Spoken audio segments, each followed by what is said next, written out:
जिंदाबाद। सुरेश टाक जिंदाबाद। हमारा विधायक कैसा है? जिंदाबाद। नमस्ते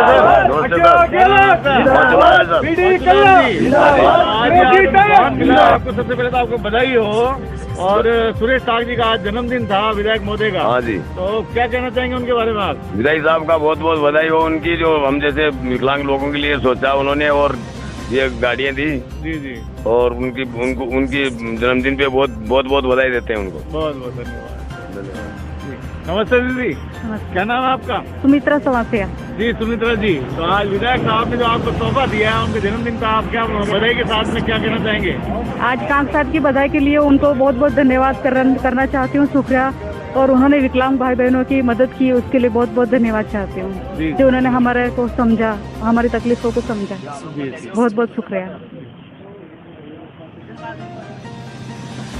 भैया नमस्ते। हाँ नमस्ते सर। क्या नाम है आपका? हरिश्चंद्र। हरिश्चंद्र जी। हाँ सर। जी, कैसा लग रहा है आज विधायक साहब ने आपको तोहफा दिया आज? बहुत बढ़िया लग रहा है, अच्छा लग रहा है। और बहुत उनका जन्मदिन है, जो उपहार भी दिया हमको एक तरह का। जी जी जी। ऐसा एमएलए तो मैंने देखा नहीं आज तक किशनगढ़ में। ऐसा एमएलए नहीं देखा आपने? नहीं। जी जी। क्योंकि मैं पहले भी एमएलए में जाके मिला, उन्होंने हमको उसके आश्वासन दिया था। इन्होंने हमको ये बोला था कि बेटे हम जीत जाएंगे तो आपका कुछ न कुछ करेंगे अपन। जी।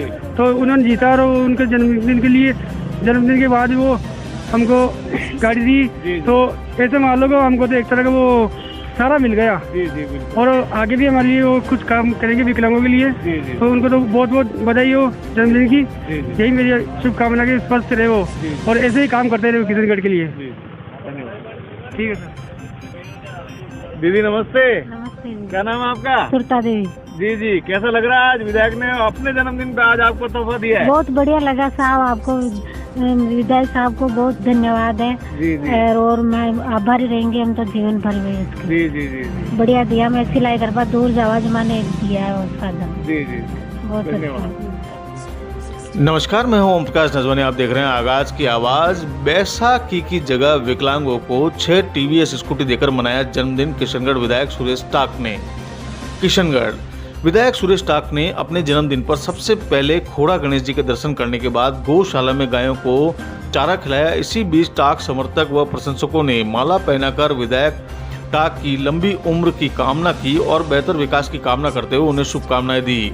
वहां से डाक बंगले पर आते ही इंतजार कर रहे विधायक शुभचिंतकों ने विधायक को साफा माला पहनाकर मुंह मीठा करवाया। इसी कड़ी में स्वागत का सिलसिला जारी रहा और सभी ने अपने चहेते नायक विधायक सुरेश टाक के साथ शुभकामनाएं साझा की। कार्यक्रम के दौरान विधायक टाक ने 6 विकलांगों को तोहफे के रूप में टीवीएस स्कूटियां दी। विधायक टाक द्वारा डाक बंगला परिसर में उच्च जलाशय टंकी का उद्घाटन कर शहर की पानी समस्या को भी कम करने में अभूतपूर्व कार्य की पहल की गई। विधायक टाक द्वारा यज्ञ नारायण चिकित्सालय में साफ सफाई को लेकर अस्पताल में 7 दिन की अलग अलग कलर की बेडशीट पीएमओ अशोक जैन को सौंपी गई। इस मौके पर एसडीएम राजेंद्र कुमार, नगर परिषद आयुक्त विकास कुमावत, राजकीय अस्पताल के पीएमओ अशोक जैन सहित अन्य गणमान्य व्यक्ति उपस्थित रहे। विधायक टाक के जन्मदिन को मनाने और बधाई देने के लिए अराई ग्रामीण क्षेत्रों से भी भारी संख्या में लोग पहुंचे थे। पर चूंकि मेरा निवेदन था तो हमारे मुख्यमंत्री जी ने महती कृपा करी हम सब लोगों पे, इन सब कॉलोनी वालों पे, और उन्होंने ये स्वीकृति मुझे प्रदान कर दी। स्वीकृति के तत्पश्चात इसका निर्माण शुरू हो गया था। 6 महीने पहले ही स्वीकृति आई थी और 6 महीने में टंकी बनके तैयार है। अब ये इस टंकी से जलापूर्ति आज के बाद होने लग जाएगी, सारी कॉलोनी इससे जुड़ जाएगी। सारी बातें तो एक्शन साहब आप बता देना, मैं तो इतना से बता देता हूँ। तो आज ये लोकार्पण है, मैं सारी बात बोल चुका हूँ। मैं इस तरह का पॉलिटिशियन नहीं हूँ कि मैं ऐसा कोई श्रेय ले लूँ और ज़बरदस्ती अपनी वाहवाही लूट लूँ। बात यहाँ से बहुत दूर तक जाती है और जानी भी चाहिए, और ये बहुत स्पष्ट वार्ता होनी चाहिए आज के नेताओं में, आज के पॉलिटिशियंस में, क्या कहाँ से काम शुरू हुआ और कहाँ ये समाप्त हुआ। तो इसको समाप्त करना था तो बेहद जरूरी था कि टंकी बने, और टंकी बन गई। आज टंकी बन गई तो मुझे खुशी इस बात की कि मेरा थोड़ा सा प्रयास, मेरे थोड़े से प्रयास में टंकी यहाँ बन गई। और आज उन लोगों को, उन कॉलोनी वालों को इससे कम से कम भी 24,000 लोगों को पानी मिलेगा।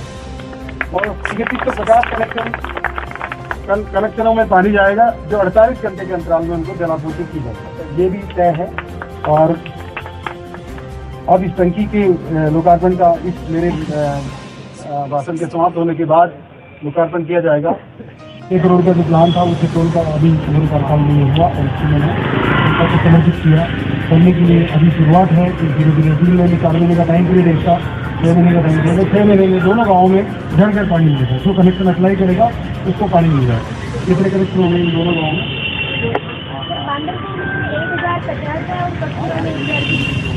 कम से कम 2100 लोगों को, 2100 लोगों को दोनों गाँवों में पानी घर घर मिलेगा। ये भी एक बड़ा काम है।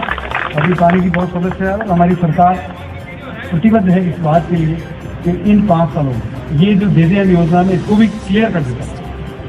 ये दे दे योजना 50% केंद्र का हिस्सा है, 40% राज्य सरकार का हिस्सा है और 10% उस गाँव का हिस्सा है। जिस गाँव में वो योजना जाए, ये इसलिए रखा है कि हमें लगना चाहिए कि ये योजना हमारी आनी है। उस 10% में जितने कनेक्शन होंगे उसको डिवाइड करेंगे, हम डिवाइड करेंगे। यही वक्त था और ये जो छोटी कमी थी हमने दूर कर दी। इसके अलावा भी मैंने इस जन्मदिवस के अवसर पर इस अस्पताल को एक क्रिटिकल केयर एम्बुलेंस दी है। ये एम्बुलेंस में विशेषता ये है कि एक मिनी ICU है, इसमें वेंटिलेटर समेत सारी सुविधाएं हैं, बहुत सारी सुविधाएं चाहते हैं उसको। वो उसी तरह का ICU की एम्बुलेंस है, इसमें पूरा ICU का पूरा सेट लगा हुआ है और जब ये जाएगी तो इसके साथ डॉक्टर कंपाउंडर जो एक्सपर्ट होंगे वो साथ रहेंगे और उस मरीज को जीवन बचाने के काम आने वाली सारी चीज़ें इसमें लगी हुई है। और चाहे वो दिल्ली, मेरी बहुत, जब मैं विधायक बना था तब से मेरे मन में था कि इसको करने के लिए मैं सक्षम हूँ तो उसको मुझे ही करना जरूरी था। तो ये काम मैंने अब किया और इस काम में मैंने ये 28 से 30 लाख रुपए की एक एम्बुलेंस है जिसमें सारे इंस्ट्रूमेंट्स लगे होंगे।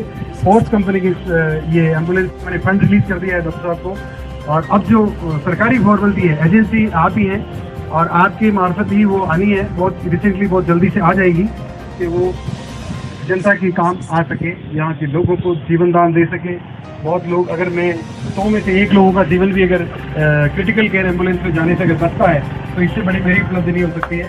ये सोच मेरी थी और ये मेरी थी। इसके साथ साथ मेरे ग्रामीण इलाके में बोराना में 108 थी, अराई में भी 108 थी, पर 13-14 साल हो गई। सेम वो स्थिति यहाँ 108। यहाँ आने के बाद क्या होता है, वो चाहे उसको डेफिनेशन करना भी आए, खड़ी है किसी को लेकर स्विच कर देंगे, अगर यहाँ इलाज होना तो यहाँ इलाज हो जाएगा। तो ये भी एक काम था। मेरी एक दोस्त थी, पिछले जन्मदिन पे मैंने एक घोषणा करी थी कि अस्पताल में बेडशीट रोज बदले ताकि संक्रमण नहीं फैले। लोगों को पता है कि आप बेडशीट और वाइट बेडशीट अस्पताल में रहती है, बहुत जल्दी गंदी हो जाती है। अगर ये बदलते भी हैं तो शायद लोगों के मन में ये भावना रहती है कि बदली नहीं। तो 3 दिन पहले की, हालांकि काम बहुत छोटा, न अच्छी सड़क है, न अच्छा ट्रैफिक है, न कोई वेंडर जोन है, न हमारे वार्डों की ठीक ढंग से सफाई होती है। बहुत बड़ी एजेंसी काम करती है नगर परिषद, पर फिर भी इतना बड़ा वार्ड है और लोगों की अवेयरनेस नहीं है, लोग सपोर्ट नहीं है। तुरंत टीम आती है, मैं 50 फोन करता हूँ, मैं हर स्कूल में जाता हूँ, बच्चों को नंबर देता हूँ, सैकड़ों बच्चे मेरे को रोज फोन करते हैं। मैं सीधा कमिश्नर साहब को बोलता हूँ, मैं वो व्हाट्सएप सीधा फॉरवर्ड करता हूँ और तुरंत 2 घंटे में टीम वहाँ पहुँच के सफाई होती है। ये अवेयरनेस है और हमारी जागरूकता का परिणाम है। अगर हम नहीं देंगे तो आप ये भूल जाना कि ये बैठे हुए लोग सब 1 घंटे बाद उसको खत्म करो। हमने वेंडर जोन मान लो शिफ्ट कर दिया। वेंडर का मतलब जो रेड़ा चलाते हैं, रेडी लेते हैं, फल फ्रूट बेचते हैं या फुटपाथ पे बैठ के कोई काम करते हैं, हम उनको भी सम्मान। हमने बहुत बड़ी योजना बना रखी है।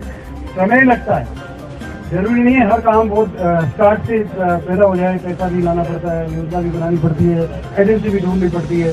फिर ये कोरोना आ गया, 6 महीने 7 महीने से कोरोना में एक कदम भी किसी को नहीं बढ़ने दिया। सारे लोग कोरोना से आपको बचाने में लगे कि हमारे लोग कम से कम संक्रमित हो, हमारे यहाँ कोरोना महामारी यहाँ नहीं आए।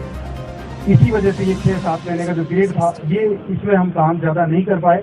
और अब समय आज, हालांकि समय आज भी नहीं, आज शायद उस तेज गति, उससे भी तेज गति है, पर हम तो अवेयरनेस रखेंगे। मैं आपको भी कहूँगा कि आप भी अवेयर रहें, भीड़ का हिस्सा नहीं करें, मास्क लगाएं, सार्वजनिक जगह पर नहीं थूकें, कोई भी घर में आयोजन नहीं करें, कोई चेकिंग कराने की आवश्यकता नहीं। मैं आपको बता दूं, चाहे हमारे बुजुर्ग हमें छोड़ के चले गए हो, चाहे हमारे परिवार में किसी की शादी हो, सरकार ने जो नियम बनाए उनकी पालना करो। अब कानून बन गया, आपके खिलाफ कानूनी कार्रवाई हो सकती है। आपको पता है मास्क नहीं लगाने पे भी चालान किए जाते हैं और पैसे लगते हैं। फिर लोगों को गुस्सा आता है, चालान कैसे कर दिया। ये चालान इनकी जेब में नहीं जा रहा पैसा। सरकार इसलिए नहीं कर रही कि जनता को परेशान करे, वो इसलिए कर रही है कि ये लोग जीवित रहें, ये लोग संक्रमित नहीं हो, केवल इसलिए कर रही है। सोच एक बात के 2 पहलू होते हैं। आपको कहाँ सोचना है, नेगेटिव सोचना है, पॉजिटिव सोचना है। अगर पॉजिटिव सोचते हैं तो हमारे जीवन बचाने के लिए काम कर रहे हैं, और नेगेटिव सोचते हैं तो फिर सब दोषी है कि आपको जबरदस्ती हम परेशान कर रहे हैं। हाँ, एक निवेदन मैं करूंगा, मेरी टीम बैठी यहाँ, दुकान में बैठे किसी भी व्यापारी को आप जाएं, जरूर चेक करें। दुकान में बैठे व्यापारी को एक बार 2 बार हिदायत दे दें, अगर वो नहीं मानता है तो उसके 2 गुना जुर्माना बाद में करे। पर पहली बार अगर कोई है तो उसको एक बार आप मौका दें, उनकी आदत पड़ने दें। अगर वो आदत पड़ जाएगी, आप लोगों का चेहरा देखेंगे, अपने आप शर्मिंदगी में वो खुद लगा लेंगे। तो मैं इतना ही निवेदन करूंगा। बहुत सारे लोग मेरे पास आए तो मैं आपको नहीं कह पाया, क्योंकि मैं भी चाहता था कि मेरे यहाँ संक्रमण नहीं फैले, पर लोग थोड़ा ये कहते हैं कि हम दुकान में बैठे, कभी ग्राहक, अब मुझे भी बात करने के लिए हटाना पड़ा, तो शायद ग्राहक से बात करने के लिए हट जाता है और तत्काल आपका आना होता है, आपको लगता है मास्क नहीं लगाया हुआ है। तो 1-2 बार व्यापारी को हिदायत दें, व्यापारी को थोड़ी छूट दे दें, और 2 बार अगर नहीं माने वो आपकी बात तो बहुत दोनों बार का एक साथ जुर्माना कर देंगे। ये जरा निवेदन आप लोगों से सबसे कहूँगा, बिना मास्क के नहीं घूमे। आप घूमेंगे रास्ते में, मोटरसाइकिल पे हैं, पैदल।